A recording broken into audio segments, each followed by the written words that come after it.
It's sunset over Miami Bay. Not far away from these peaceful views, in a parking lot, 20 tough guys get geared up. These police are preparing for a dangerous operation, a raid on a drug dealer's house. Here in Miami, the drug traffickers are increasingly unpredictable. Single-family, single-story dwelling. Gonzalez is going to take the 1-4 and then ultimately adjust himself if necessary. Q the same thing, you get the 1-2 corner. Subject is a black male, 31 subject. Just keep that in mind. He's supposed to have several guns inside the house. Any other questions? Hey, no? I know you guys are tired. Let's sharpen up. Let's go. Do it! Lieutenant Joel Bello is responsible for this operation. We keep ourselves open to anybody that's in that house is a potential threat to our team. This elite unit is the Miami SWAT team. Dressed in head-to-toe body protection, like soldiers, they climb aboard these armored vehicles. Throughout the journey, the men stand holding on to the outside of the truck. This way, they'll be able to jump right into action immediately upon arrival. A strange spectacle in the middle of the city. They give the impression of a country at war. The house they're aiming for is at the end of this street. Will the dealer retaliate to the police raid?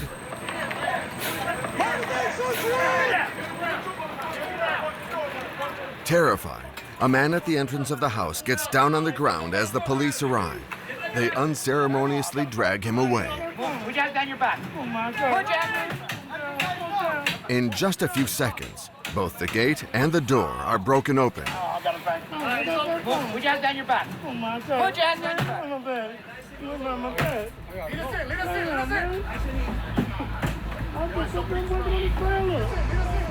But in a dramatic turn, two individuals escape from the back of the house. Subject running! Let your guys know! Lieutenant Bello informs the other police units on site. The two suspects won't get far. They were arrested just a few meters away from the house. Inside, two frightened children and their mother give themselves over without protest.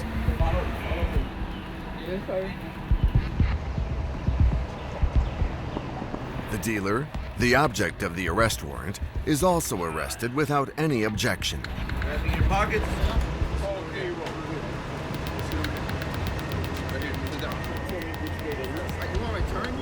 I'll turn myself. I turn myself.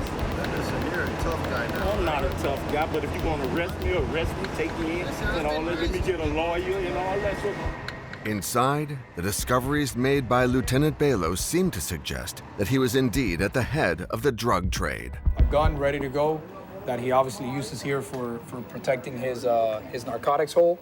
And as we keep walking through the house, this is something that was recovered afterwards in the attic. We do an attic search as well. This is a sawed-off shotgun, a magazine for an AK-47 or an SKS, some of the money and some of the narcotics. At the back of the house, they even found a sniper rifle. The detectives will submit that firearm for ballistics and determine whether it's been used in any shootings or homicides. And so he can do a lot of damage with that.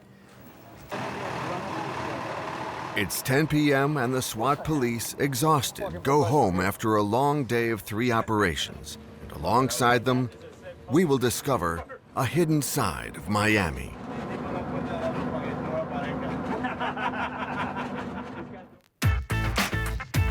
Miami is one of the most idyllic cities in America.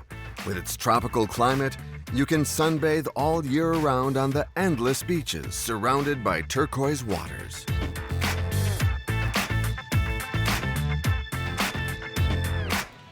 In the city center, there are magnificent Art Deco buildings like these. Very close by, on the beach side, is the realm of the show-offs.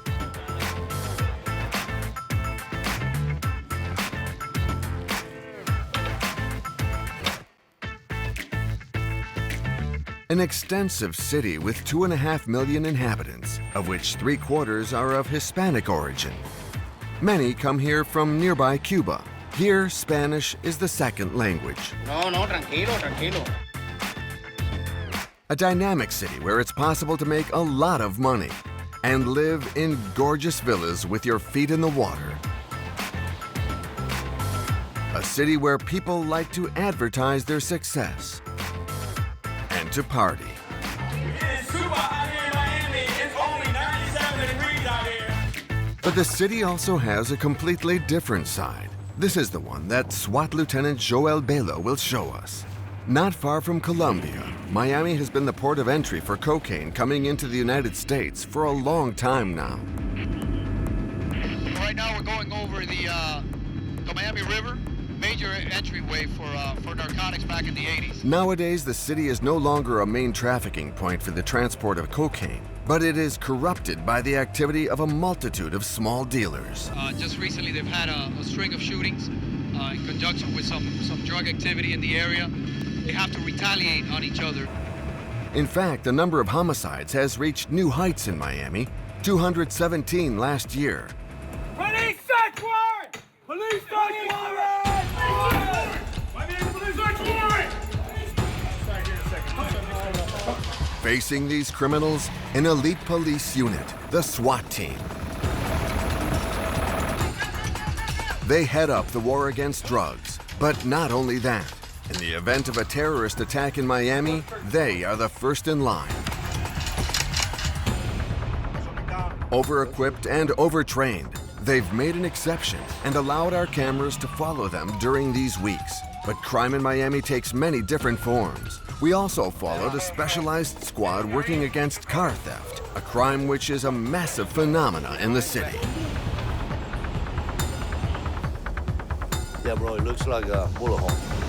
These very present crimes have become almost a spectacle here, which has caught the attention of minor news mercenaries, like this cameraman, ready to take any risk to make it into TV news.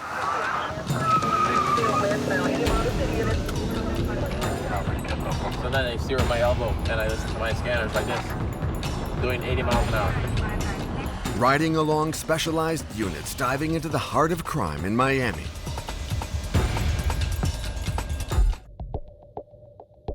Today, the SWAT team is preparing to intervene in the northern district of one of the poorest areas in the city. An area with lots of drug trafficking and regular shootings. 20 SWAT team members are positioned in the parking lot of the local police station under the authority of Lieutenant Bello. As with all their operations, they've come with their impressive vehicles specially designed for them. And as you can see, it's got a very solid foundation and it's been built very solid. So this is going to stop pretty much everything we're going to come in contact with out of here.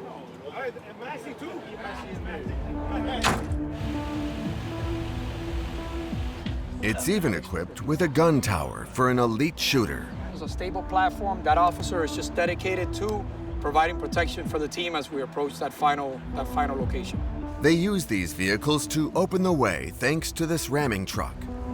Both the Bear and the Bearcat have a battering ram that we can attach in the front to mitigate doors.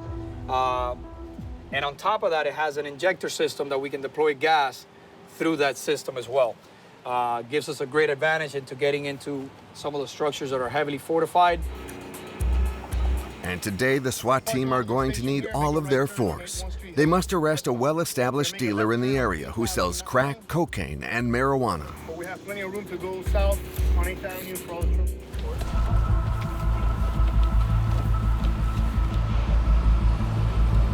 The convoy sets off.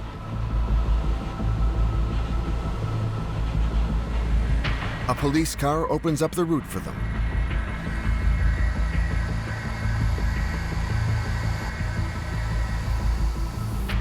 They get down from the truck 30 meters from the house and follow this route so they will not be spotted. Nothing is left open to risk. Even the trash is checked. These two strongmen try in vain to attack the door with a mallet and a crowbar, as the metal gate resists much more than anticipated. There you go. Even, hey, calm down. During these long seconds, the dealer could escape, or even more dangerously, arm himself. The door finally gives in. What'll they find inside?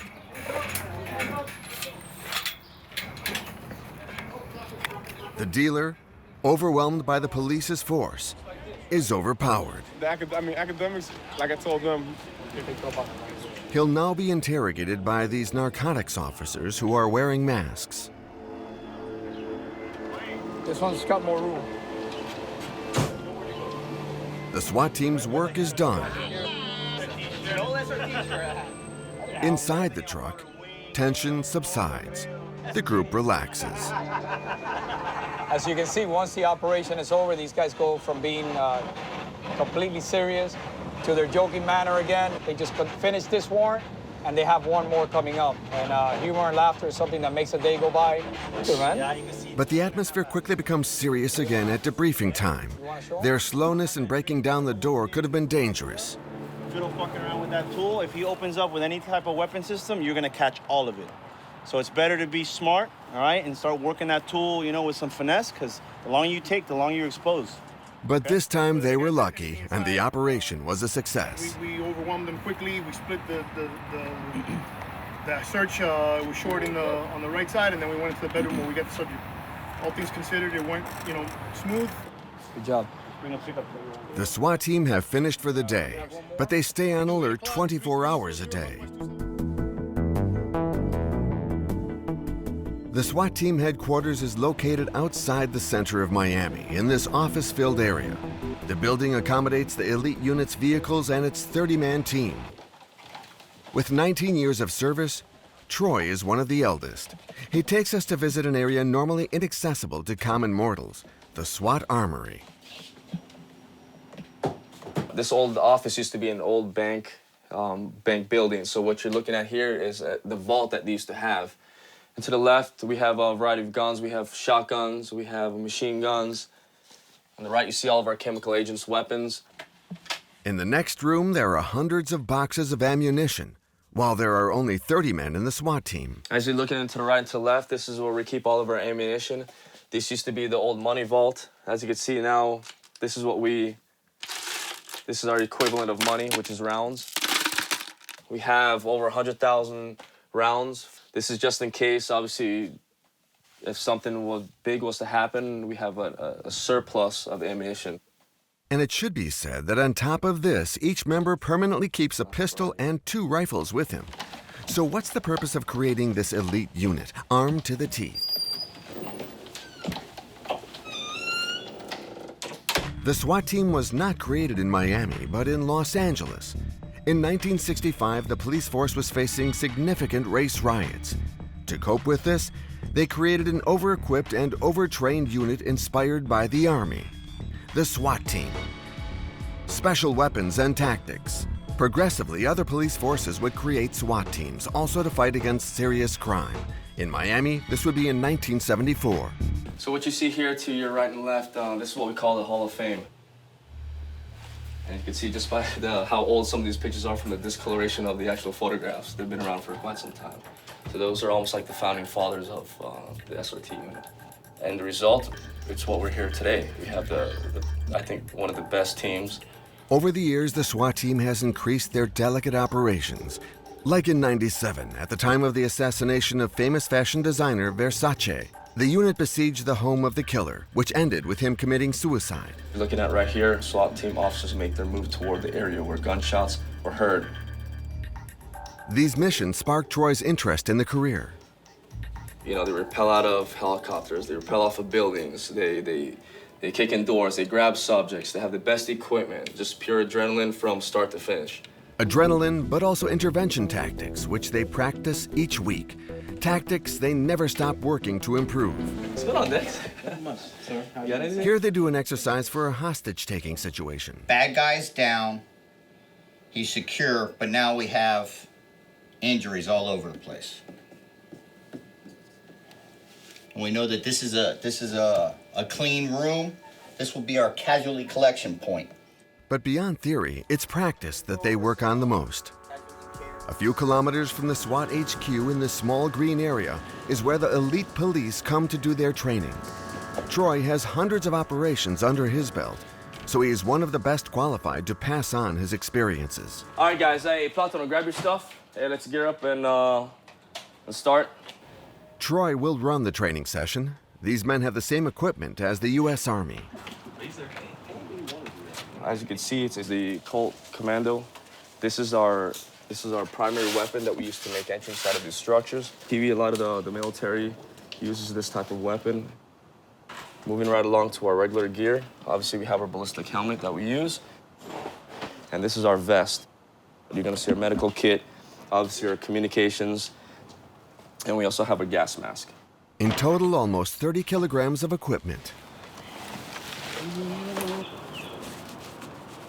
They also have this grenade at their disposal, this flashbang. These explode with lots of noise and light, which helps them neutralize the target for a few moments. She hasn't ran in the walls, she almost died. I almost died yesterday. No. She almost died. Just at least one mag, handgun, and a couple mags, M4. The SWAT team will move around in this full-size house replica. Exercise of the day, to neutralize the criminals hidden inside who are armed and threatening to open fire. Troy places targets around the place to represent the criminals. Now, unknown where they're going to be located, so what am I doing with these? I'm going to strategically put them in places where you will encounter subjects when you enter inside of a structure. An example, sitting on a chair, behind a desk. The exercise begins.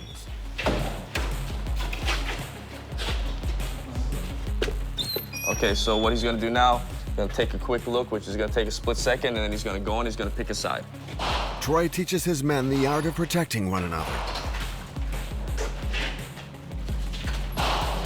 As I'm crossing this threshold right here, and he's gonna cover my right side. So as I'm walking, he's gonna cover my right side, and then I'm gonna be good. So now all I have to worry about is this, and my guy's gonna cover the flank. So that's basically the concept of room clearing. It's all about covering angles and covering your flanks. A progression is made with extreme concentration. They gotta see, they gotta identify the subject, identify the threat, and take the shot. And all that is within seconds. We move on to the practice. Move.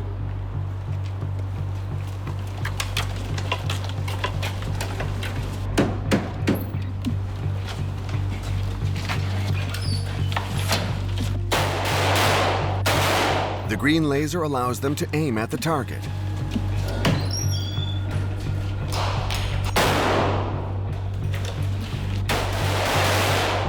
The SWAT team, like all police in the US, are permitted to open fire much more freely than most police in Europe. As soon as a weapon is pointed at them, but also if they believe that a concealed weapon is going to be used. Index, put them on safe. As you can see, they did an excellent job. As you're looking at from the doorway to here, it's about 10 yards, give or take, and they all hit center mass. Let's rewind again. They regularly repeat these exercises multiple times each year so that these movements become automatic. For the SWAT team, training is very necessary in order to deal with increasingly difficult situations. In the US, mass shootings are more and more common in universities, schools, and churches. In 2015 alone, 475 people were killed in mass shootings. Today at the University of Miami, the police are going to take part in an exercise. You wanna fuck with me? You wanna fuck with me? I see you. Where the fuck's Tony? Where the fuck's Tony? The scenario is simple. Two shooters are spreading terror on campus. Normal policemen step in first of all. You got a guy right there. They free some of the hostages and neutralize one of the shooters. Oh no, that's a fucking bitch now. You! No. Please don't shoot me. Please don't shoot me. Please don't shoot me. Oh my God, please. But the second shooter is hiding in the office. The SWAT team now takes control. A team surrounds the area. Mark the one on the left. They progress with caution and search every room. The shooter is hiding at the end of the corridor. The SWAT team advances, trying to force him out of hiding. Gunfire begins.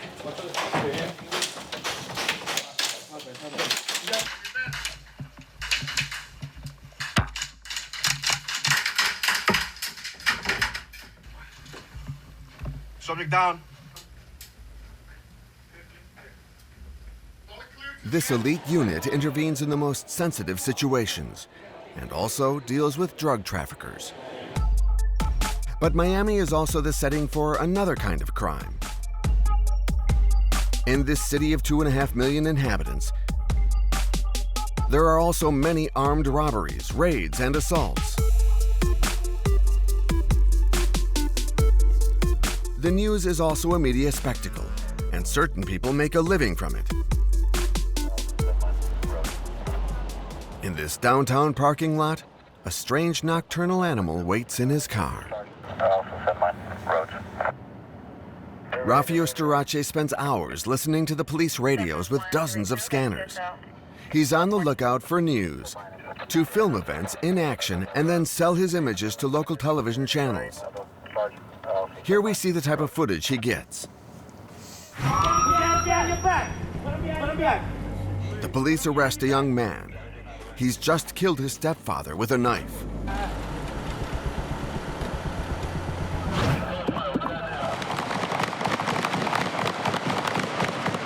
And also this shooting, during which the police shot down 2 men.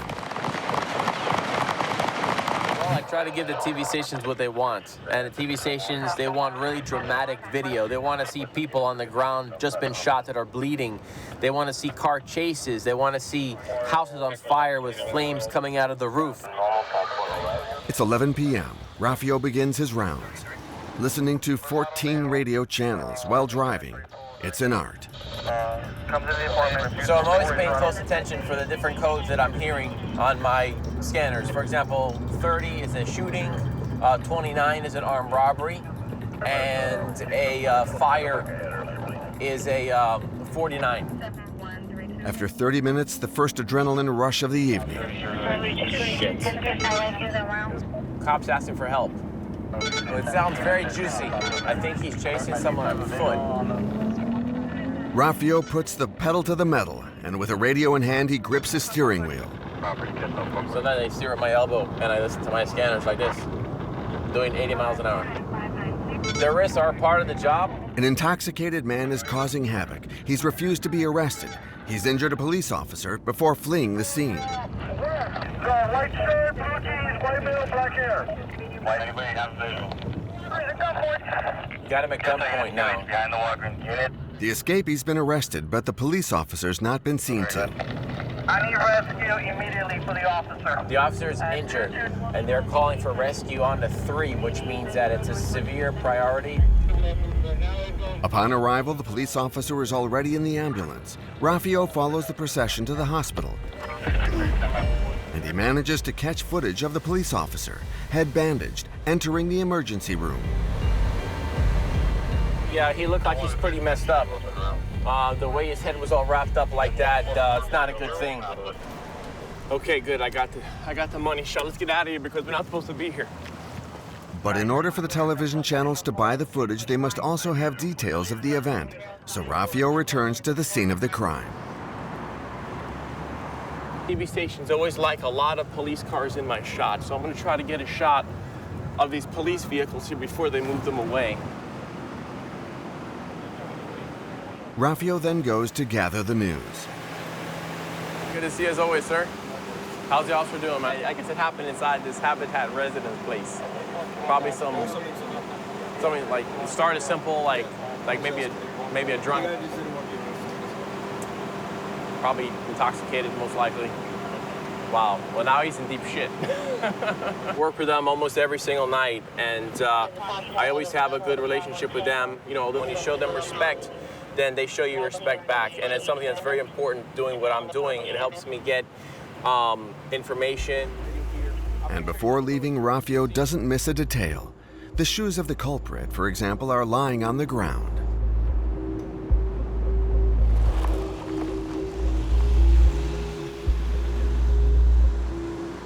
There's a lot of stuff going on. And when it's like this early, it's gonna be a good night, I think, man. 3 arrival on the 34, large part, security sync, they're unruly. They're gonna need admission, I don't have. It's 3 a.m. and Raffio takes a break.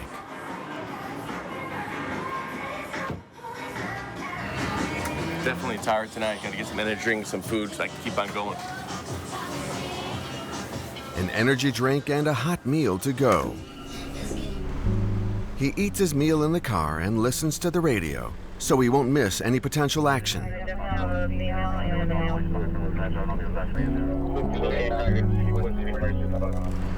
His radio covers a radius of 100 kilometers and is strategically positioned. Well, the reason why I choose this location for my break is because, see that overpass right there? That's the expressway that I can go right away to get wherever I need to go as soon as I hear something happening. Raffio knows all the tricks of his job. He's been at this for 12 years, and he's rather pleased about being assigned to the city of Miami. I'm relentless and being smart and being fast. I just got rid of them by beating them all the time, never taking a day off, and they just got tired of me. A few seconds later, the action begins again, and this time it'll be spectacular.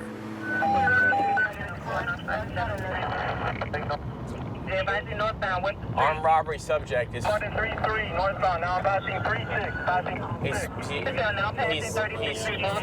It's a armed robbery subject that they're chasing. A man has robbed several people, stolen their phones. Several police cars are after him. Great footage that Raffio does not want to miss. They're going north on the boulevard, about 12 blocks east of us. They're going north, and we're trying to cut them off. Shit.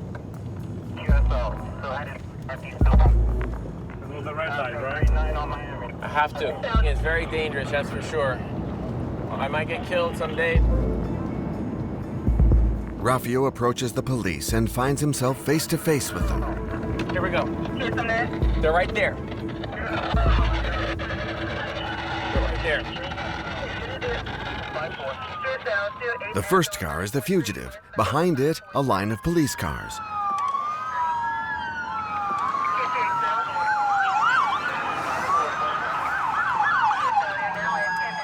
Raffio remains at their heels.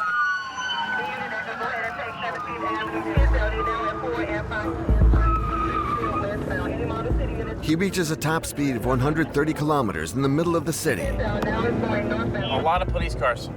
It's probably about 20, 30. It's an armed robbery subject. They gotta get him. A few seconds later, all the police cars come to a stop. The Fugitive has attempted to flee by foot. But the police, greatly outnumbering him, catch him and slam him violently against the car.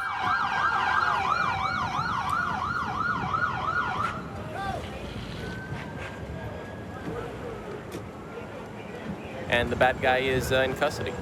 For these armed thefts, this young man risks a lot. The law in Florida ensures a very heavy sentence, up to 30 years of prison. Raffio's caught all the action, and he seems very happy about it. Hey, what's up, brother? Things heated up, man. Nice catch. It's awesome. 2 seconds. I know, right? Hey, that's awesome. It came out and I started going. Nice. You guys got the bad guy. It's been a good night for Raffio, and the evening comes to an end. It's 7 in the morning, and he now has to deal with one last delicate task: selling his footage to local television. Hey, Raffio, what's up? Marita, how you doing? Good, and you? Good, thanks. Hey, so I got a 2-for-1 special going on this morning. You got a minute? You want to hear about it? Yeah, what you got? The first one is going to be a police officer that was hospitalized after being beaten up by a subject that he was chasing on foot. The officer is most likely going to survive. Okay, what's the other one? You have the chase in progress. The vehicle speeding past my camera. For sure, for sure. So great video on that. Raffio puts his footage online. This morning he sold 3 stories to local TV for a little more than $500. But he makes much more money when he films stars, of which there are many in Miami. His greatest catch was 2 years ago. The night that Justin Bieber got arrested in Miami Beach, along with his friend Khalil, a rapper. That was my biggest day ever. Got $20,000 that night. On average, he earns about $7,000 a month, but he works almost every night.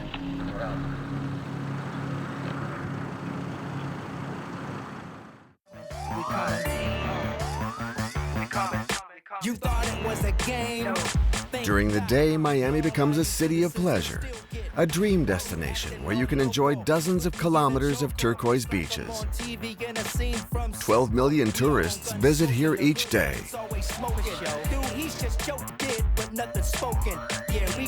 One of its busiest days is the 4th of July, a national holiday. Hundreds of yachts are out, a delightful moment, but also a ripe time for accidents between these powerful vessels. Grace and Joe work to limit these disasters. These police work in the Maritime Patrol. They work on Nixon Beach, a sandbar, a 15-minute boat ride from Miami, a place with shallow waters and parties.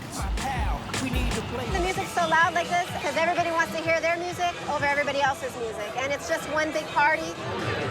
Standing shoulder deep, many are enjoying themselves, an alcoholic beverage in hand. So many boaters out here that it does become a little bit dangerous. People want to drive their boats through here at a high rate of speed, and we have swimmers in the water. There's anchor lines from the other boats. We just try to keep everybody safe.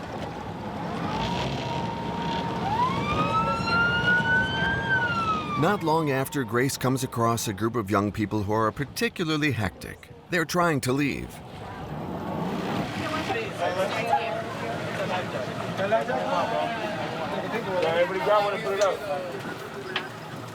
And what I need now is all the safety equipment. There's no way there's How many people you got on board? 21. I'm not going to be 21.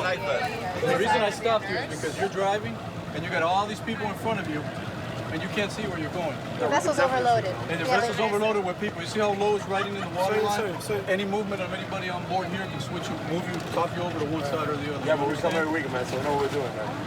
The pilot, who doesn't seem inebriated according to the police, receives a fine for having so many people on board.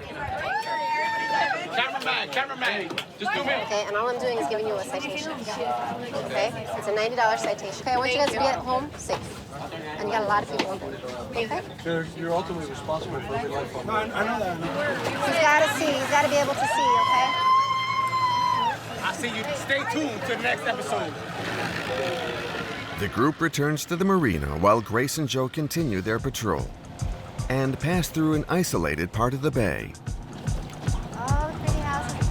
That's probably like 15 million right there. There's a smaller one on the inside selling for 12 million.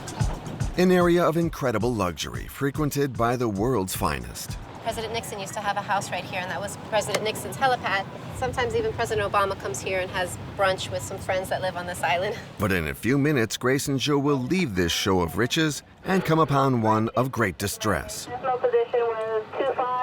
They called that they found an abandoned Cuban migrant raft in the area of out in the ocean side.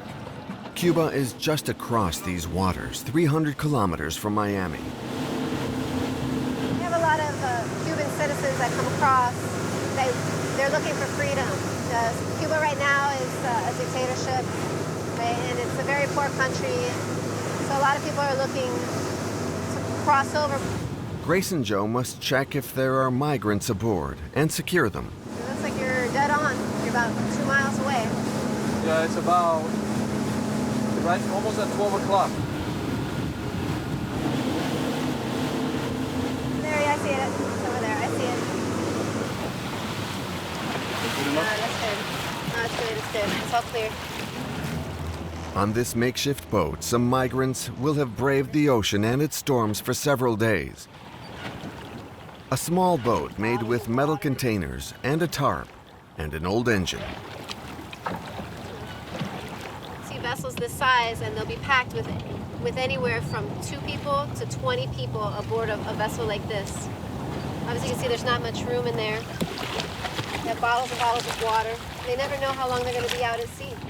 The boat's passengers have probably been taken by people smugglers off the coast of Miami.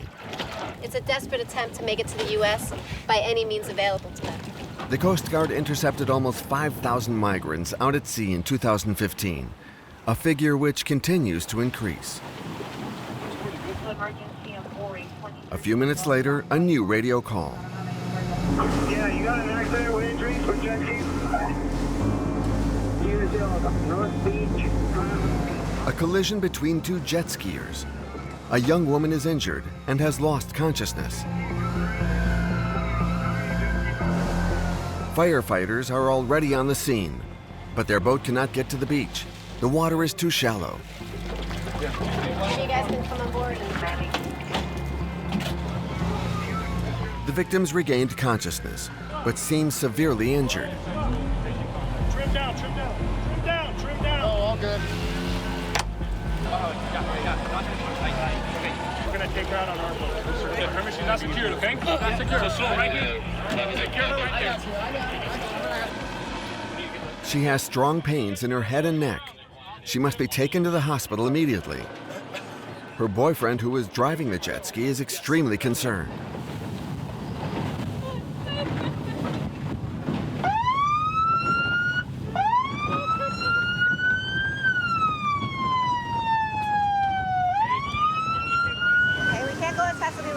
Because it's a bumpy ride on a boat. It's not like it's a smooth ride in a car.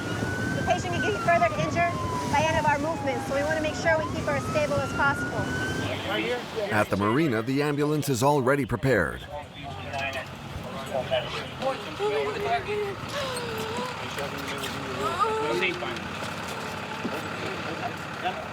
For this accident, Grayson Joe's role is done.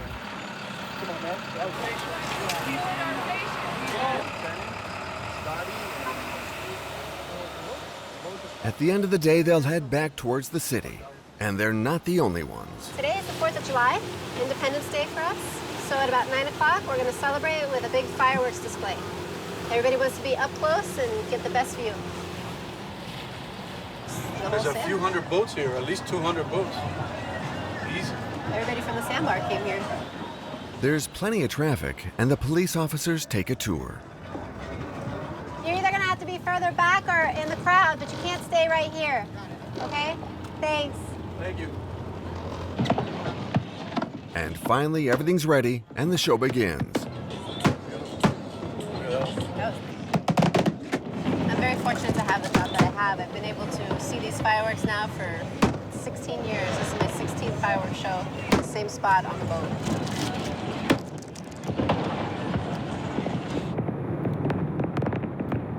But after this national holiday, things go back to normal in Miami.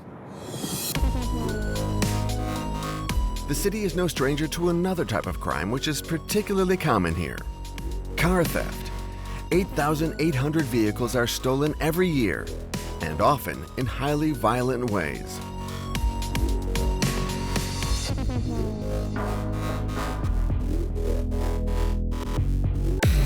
Like in the images from this hotel security camera.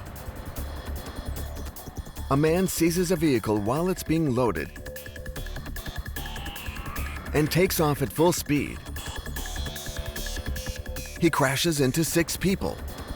1 person is seriously injured. To fight against this scourge, a special unit's been created. It's 6 p.m. In the north of the city, 6 men in this unit begin their day in a Cuban restaurant. They're gathering strength for the night ahead. Chances are it's going to be a long night. You never know what's going to happen in police work. That's why we drink a little coffee. The detective Ray Curbelo is a former Army paramedic and has been in the Miami police for 27 years. A solid base of experience, useful in his pursuit of car thieves. Ray and his team have a well-established technique. They work in packs. With them, They carry all the information they have on the most recent stolen cars. Give me that report again. Ladies is still out, so we have those 4 cars that we're taking somewhere. One was in the north end, so we might run into 1 or 2 of these. Get it going. All right, let's go. And to find them, they roam the city in ordinary cars.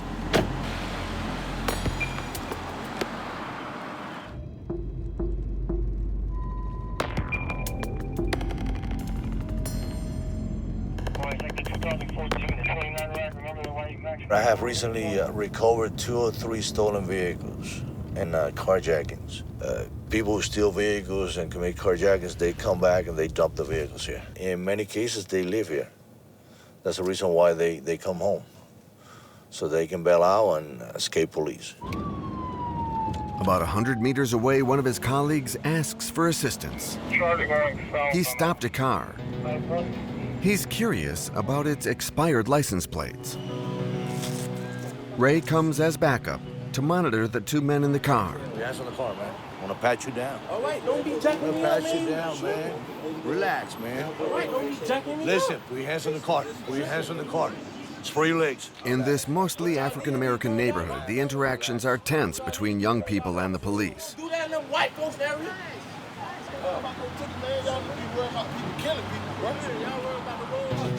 In fact, the car's not stolen. The young men simply didn't renew their license plates. They're let go with a warning. Let me tell you something. A few minutes later, the alert is more urgent. A man was stealing a luxury car. He's taken flight after seeing a police officer. Ray rushes over to help his colleagues. The car's been abandoned after a crash, the light's still on. This German sedan has indeed been stolen. To find the thief, Ray and his colleagues cover the entire neighborhood. Even a helicopter is mobilized, and an MDD unit. After about 40 minutes, the police call off their search. The thief is nowhere to be found. He must have gotten refuge in one of the homes. Once they get inside the houses, it's over. And Once you lose sight of them, you don't know exactly, you know they're there, but you cannot get them. We can't get inside. In this case, in this house here, you knock on the door, they don't open the door. Once they know you're the cops, then they won't let you in. In this particular case, they were unable to neutralize the thief. But Ray knows it. His mission is at risk. These criminals are often armed. He doesn't only rely on his bulletproof vest for protection.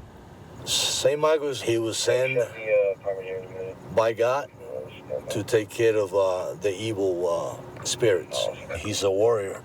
They patrol with me, they always stay with me. And this is what I believe. Every man has to believe in something bigger than themselves. A protection which could come in useful in the following minutes. 1 block away, one of his colleagues begins chasing a stolen car. Ray rushes to block the route of the thief.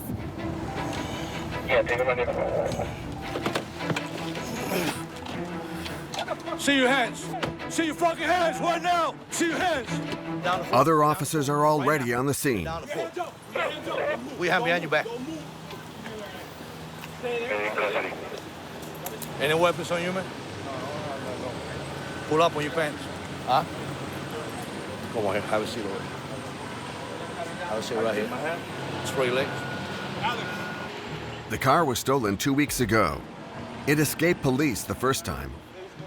It's clearly fallen into the hands of experienced criminals. Take a look in there. In front, under the passenger seat, a semi-automatic pistol. Loaded with a bullet, it's ready to fire. But this is not the most shocking discovery. The patch over here, we're gonna peel it off just to make sure that we don't have a bullet hole.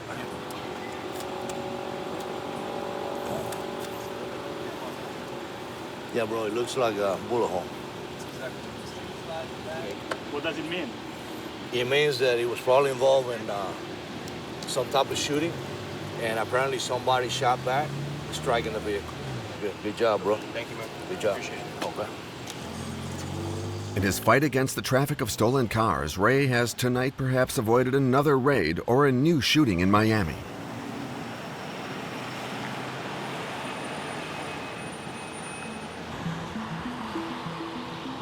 back at the SWAT team's training center. They're preparing themselves for an even more eventful day. Name of the ship is the Biscayne Lady. Biscayne Lady, 111 feet. Passengers were being hijacked by 3 hijackers. 3 hijackers with assault rifles and handguns. They have to face a large-scale terrorist attack.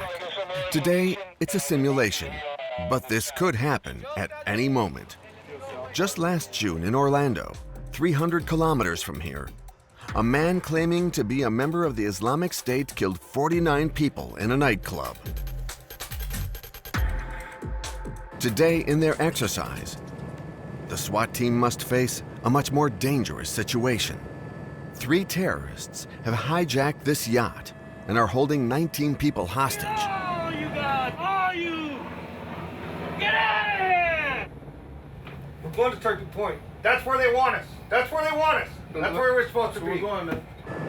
They want to crash their boat into this nuclear power plant, which is just 40 kilometers from Miami.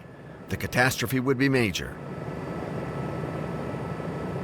For the SWAT team, it's a race against time. They must neutralize the terrorists in record time. One team's in the helicopter, while a convoy urgently travels through the city to rejoin the police marina. Lieutenant Balo leads the operation. Approach from the stern side. Boarding the ship is not easy. They have the whole advantage. They have a sun deck. They have a walkway around the second floor, and we're coming in through one way only. We want to move fast and hard on this. We're going to have to keep moving, keep that train going. In this simulation, they're using training ammo, which marks their targets in a bright color. They speed towards the boat. And for this simulation, the police has mobilized significant resources. On top of the yacht, there are 5 speedboats, 3 helicopters, 60 men in total. The approach time is critical. Exposed on their speedboats, they're an easy target. To protect them, in the helicopter, sniper follow the hostage takers. State snipers, be advised you have a Delta order in case you have a shot. Verify you have a Delta order in the event that you have a shot accessible. Forward. To destabilize the terrorists, they approach both sides at the same time.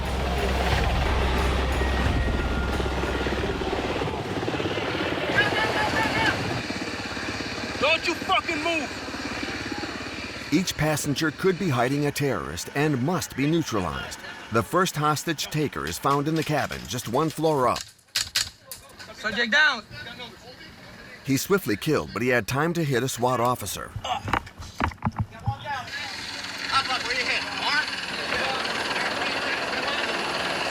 Five, 6, go. Bridge, to the bridge. It's a delicate procedure. There are several passengers to neutralize. Hold here, hold here. Crawl out to me. Let me see your hands. Get on the ground, flat on the ground. Do it now, flat on the ground. Don't reach for nothing. There remains a crucial step. To eliminate the man threatening the captain, the first police officer is shot. The second shoots the terrorist. Subject down. 1 hostage taker remains, but they can't find his hiding place. They advance towards the bow.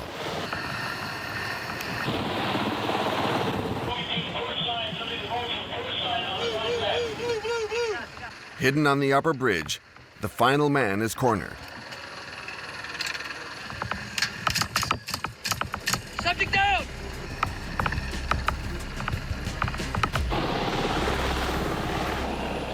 In the end, the SWAT team takes control of the boat and averts a major catastrophe. But 2 police officers have been shot, marked in red. They've been hit. You guys came surprise them? Fortunately, this particularly dangerous terrorist attack situation is not a daily norm. The majority of their missions concern drug trafficking. The elite unit will soon intervene here in the north of the city, a town filled mostly with people of Cuban origin. 7 or 8 minutes out. Lieutenant Gonzalez and Detective Hahn have come here today to find the remainder of evidence that will authorize the arrest of a dealer. It must be said that one part of this town is infested with the drug trade. See that place over there where they're hanging out? We get some drug sales out of there. You can see some of the users also. Further down the road, the scene is the same. Yeah, the white guy was the buyer. This guy's buying. See it? Yep. He's got it in his hand. Holy. But man, come on. Give me some credit where credit's due. This place is a shithole. Bro, selling from every corner. Every corner. A fed-up local has indicated to them a drug traffic operation taking place in a house. And they indeed discover a dealer selling marijuana and cocaine. They track him down once and for all. This is the location with the blue tarp on top of it. You see the seller? It's one of the targets of the investigation. That's a target location. He was outside of the house. We know that he's there. We know that he's doing his work, so we can set up to do our buy later. Because Detective Hahn will try to buy drugs from him. All right, I'll catch you a little bit later. Thank you, honey. All right, man. Thanks, LT. He meets a narc to go with him to the dealer. If they manage to buy, this will be the ultimate proof of drug trafficking, a vital ingredient in Florida for obtaining an arrest warrant. The lieutenant follows the transaction with his radio. Source is out. He's going to be walking back to us now. Okay. All right, let us know if it was a go or not. Yeah, it was good. Okay, great. The transaction was successful. Gonzalez goes to find his detective. He tried purchasing cocaine. They said they were out right now, that they don't always have it. He was able to purchase a 7 of marijuana. Basically, this is the smallest package of marijuana that they'll sell from the location. With his evidence in hand, they can now involve the SWAT team. Back at the SWAT headquarters, Sergeant Lee enjoys a moment of peace while he cleans his weapons. He awaits the intervention with an element of apprehension. For him, it'll be the last one. After 19 years on the SWAT team, he's leaving to become a shooting instructor at the police academy. I think I'm gonna miss about the SWAT team is I guess it's the surprise element of it, the adrenaline element of it. Surprise element is basically you have no idea what you're gonna get. So when I go on a call, every call is different. Am I an adrenaline junkie? Maybe I am. Will this mission give him the adrenaline he's looking for? He meets his team for a briefing. For this last intervention, Troy has chosen to be on the front line. Listen up. We're gonna cross 103 Street. We're gonna make a right-hand turn onto Northwest 101 Street, and we're gonna be approximately 10 seconds out, all right? It's a short route. Entry team is gonna be Cardenas Shield, Chrome 1, Dor Jimenez, followed by myself. Ride the skids from here.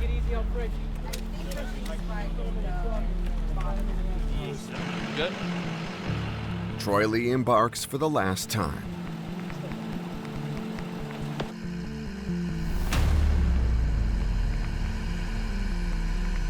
A few minutes later, and it's time to attack.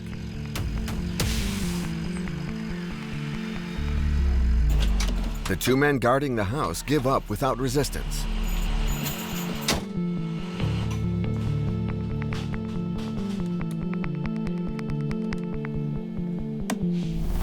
The dealer is arrested without a fight. Stay over there by the street. It's Troy Lee's final mission, and it was nothing out of the ordinary. When we made entry, everybody complied. Everybody showed us their hands. They got on the ground. Every time we leave a mission and nobody gets hurt, that's a good mission. For the narcotics agents, the take was modest. 700 grams of marijuana, which is not a significant amount for a drug dealer. Of course, we always want more, but we got a decent amount of marijuana, some pills throughout the house, so it went pretty well. The SWAT team heads back to their HQ. In Miami, over the course of a year, this elite unit performs up to 200 operations.